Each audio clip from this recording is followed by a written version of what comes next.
paper tiger, Exactly. like it is now.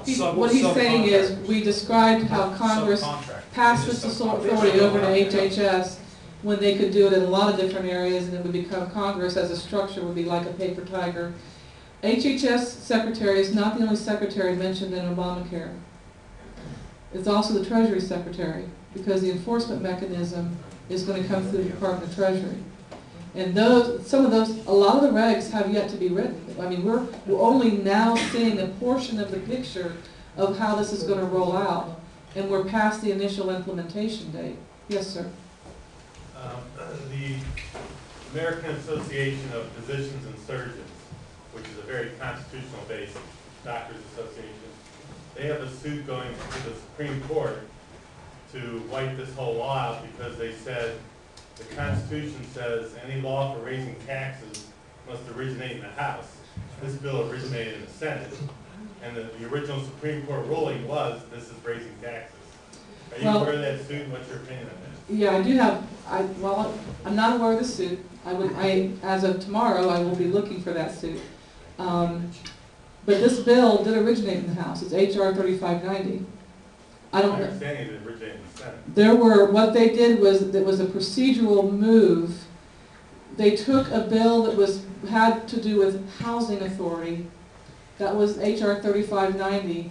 When it went over to the Senate and sat, they did an amendment in the nature of a substitution and attached they gutted the first bill and its purpose and made it a different bill.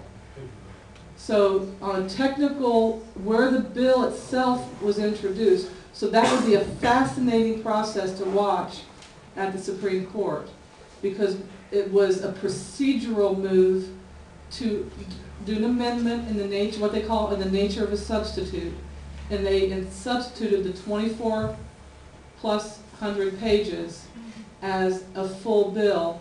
I mean, that's right on the front of this, of the legislation. In fact, I have it.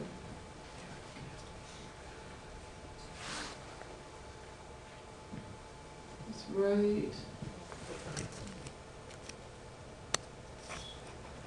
Here was the original, that the bill from the House of Representatives, H.R. 3590, entitled, "An Act to Amend the Internal Revenue Code to modify first-time home buyers' credit in the case of the members of the armed forces and certain other federal employees." When 3590 went over to the Senate, that's what the bill was about. And they stripped it of all of its content and put Obamacare on it so that it would be a bill that originated in the House. How many times have you heard that on the news? It's a Trojan. Exactly. Media is not going to tell you that. Yeah. Yes, sir.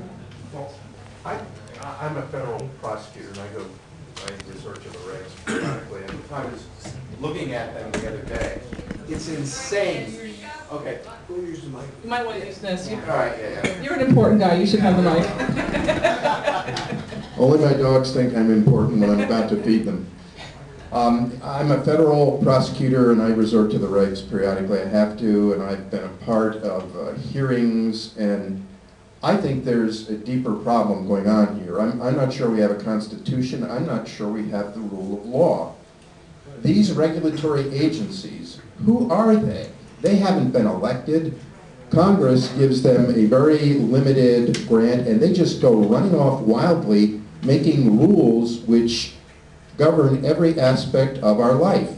In riding Lake Tran back from Cleveland today, the driver had to announce that we were coming to the Mentor Park and Ride as a matter of federal law, because that's one of their, they do meaningless regulations. We live in a spider web of rules, and the only reason we don't notice them is that they're not enforced, but they're there, and anytime they want to enforce them, they can. I think it's entirely unconstitutional. I think it's an unconstitutional delegation of congressional power to let someone make rules which are in effect laws without the Congress having to consider them, to stand up for them and pass them.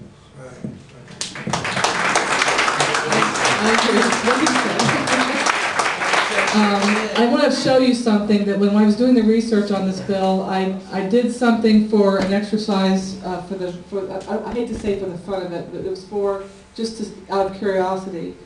This is a PDF file of the entire bill.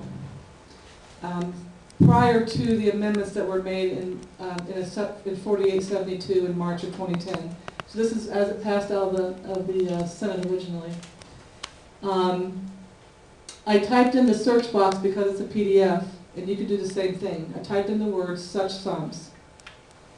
And there are, let's see how many references. Such, S-U-C-H, sums, S-U-M-E-M-S. In other words, whatever amount of money, such sums. And what I found in each of these sections is there is authorized to be appropriated to the Secretary for each fiscal year following the fiscal year described in paragraph 1, such sums as may be necessary to carry out this section.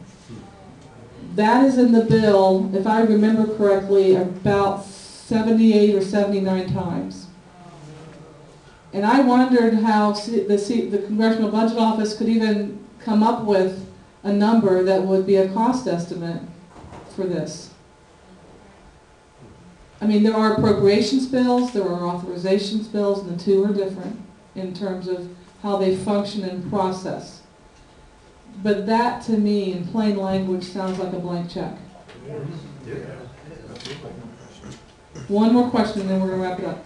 Yes, sir. I just wanted to mention, I think I tend to look at things holistically, and I think if you look at the collapse of the mortgage industry, that basically started bureaucratic, but went to a non-elected agency, Fannie Mae, Freddie Mac.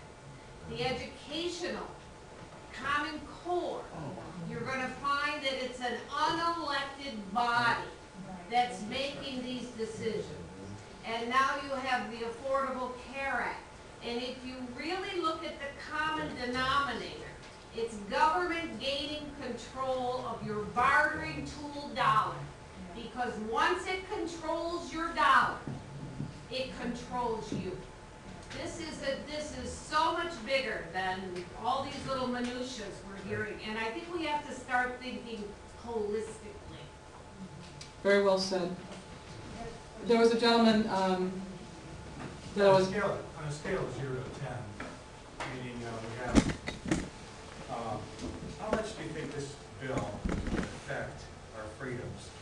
Take away half of our freedoms, 70%. There's from what I understand, there's 20,000 pages at least of regulations to regulate the 2,700. And then 16,000 new IRS agents to enforce it, which is about over 300 per state. Well, add to what you're describing also is, you have a beginning point, which is the bill. What happens over time with the expansion of what the expansions are? So I think it's really almost a rhetorical question in terms of the scale of 1 to 10. Because eventually, whether it's a 10 today or not, eventually it's going to be a 10 at some point in time. Thank you so much for your attention this evening.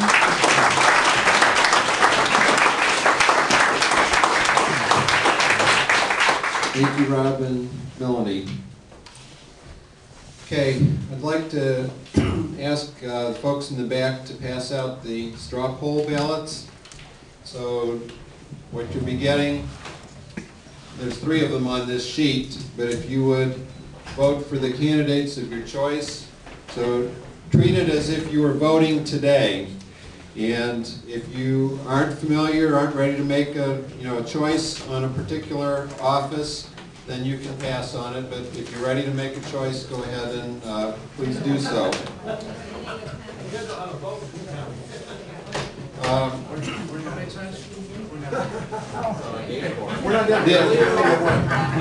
Did anyone get one of these mailers in the last week or 2? This mailer is all you need to know that Dave Joyce is a conservative, because it tells you. Oh, yes. It says, tried and true, a conservative working for you. Now, the thing that you're supposed to do with this is ignore his voting record and ignore his association with the Main Street Partnership.